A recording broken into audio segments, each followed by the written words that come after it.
माताएं, बहनें, मंच पर विराजमान देवियों, सज्जनों, सूत्रधार जी, प्रशांत किशोर जी, मीडिया के और पत्रकार मेरे दोस्त, आप सबको मेरा मनोज भारती का नमस्ते, प्रणाम, आदाब। जय बिहार। आप सबको मालूम है कि पिछले 2 सालों से प्रशांत किशोर जी जिस अभियान में लगे हैं उसका मुख्य उद्देश्य क्या है। उन्होंने अभी अभी आपको डिटेल में बताया कि वो प्लान क्या है, उसमें धन का अर्जन कैसे होगा, फिर उसको खर्च किस तरह से किया जाएगा।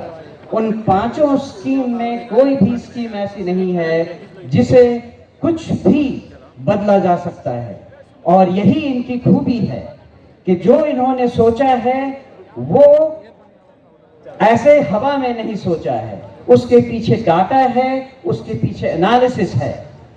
और मुझे एक प्रबुद्ध राजनीतिज्ञ की तरह प्रशांत किशोर जी की सारी बातें लगती हैं। अगर कहा जाए कि इनके लीडरशिप में हम कहां तक पहुंच सकते हैं और क्या क्या कर सकते हैं, उसकी एक झलक आपने यहां खड़े खड़े देख ली, सुन ली।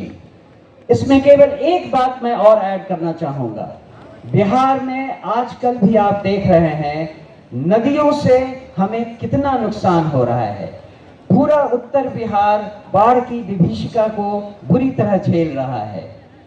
जन स्वराज पार्टी भी कुछ ऐसा सोच रही है कि कुछ कदम ऐसे उठाए जाएं जिससे नदियां हमारी मित्र हो, विनाशकारी शत्रु नहीं।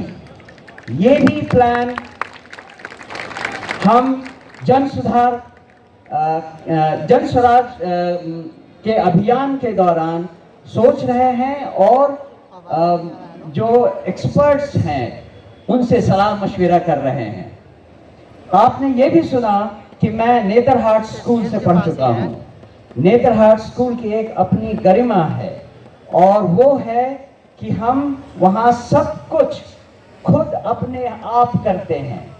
आप या मुझे लकड़ी का काम दे दें, लोहे का काम दे दें, या चित्रकला हो या म्यूजिक हो, मुझे हर चीज की शिक्षा मिली हुई है, और इन सब को मैंने जिंदगी भर विदेशों में भी उपयोग में लाया है। दूसरी बात, आप बिहारी को बिहार से अलग कर सकते हैं, लेकिन बिहार को बिहारी के दिमाग से नहीं अलग कर सकते हैं। तो दुनिया में मैं जहां जहां रहा हूं, बिहार मेरे साथ रहा है। उसके कुछ उदाहरण ये हैं कि विदेशों में नेताओं को या डिप्लोमेट्स को, राजनयिकों को तोहफे देने की परंपरा रहती है, और मैं हमेशा ही मधुबनी पेंटिंग तोहफे में विदेशी नेताओं को देता रहा हूं। अगर हमारे यहाँ कोई भी विदेशी नेता खाने पर आता है तो वो सिलाव का खाजा खाता है, और इसी तरह से भागलपुर का सिल्क और कपड़ा, वो भी हमारी अपनी पहचान बनकर हमारे साथ चली है। ये तो एक उदाहरण है कि नेतरहाट ने हमें क्या सिखाया है, इस बिहार की धरती ने हमें क्या दिया है। लेकिन जो हम करना चाहते हैं, जो आप सब सारी बिहार की जनता को समझाना चाहते हैं, वो एक महती कार्य है। उसमें 2 साल तो ऑलरेडी प्रशांत किशोर जी ने लगा दिए हैं। अभी इन्होंने वादा किया है और इन्होंने कहा है कि इस पार्टी के गठन से ये कार्यक्रम रुकने वाला नहीं है। ये कार्यक्रम तब तक चलता रहेगा जब तक बिहार देश के 10 अग्रणी राज्यों में नहीं शामिल हो जाता। तो ये एक, जैसा मैंने कहा, बहुत बड़ा काम है। लेकिन जैसा हमारे राष्ट्र कवि बिहार से ही आए हुए रामधारी सिंह दिनकर जी ने कहा है, हम ठोकता है जब नर, पर्वत के जाते पांव उखड़, मानव जब जोर लगाता है पत्थर पानी बन जाता है।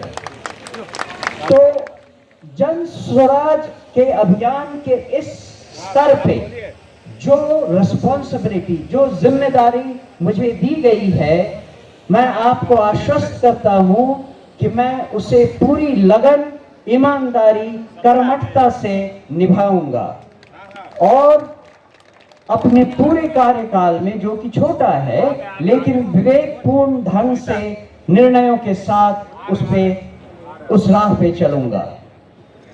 मैं एक बार फिर ये करतल ध्वनि से, जोरदार तालियों से स्वागत होना चाहिए। ताली रुकनी नहीं चाहिए, कम से कम 2 मिनट ताली बजनी चाहिए। ताली, जोर से ताली बजाइए। अगर आपको ये खबर अच्छी लगी तो चैनल को सब्सक्राइब करना नहीं भूलें और बेल आइकन जरूर दबाएं।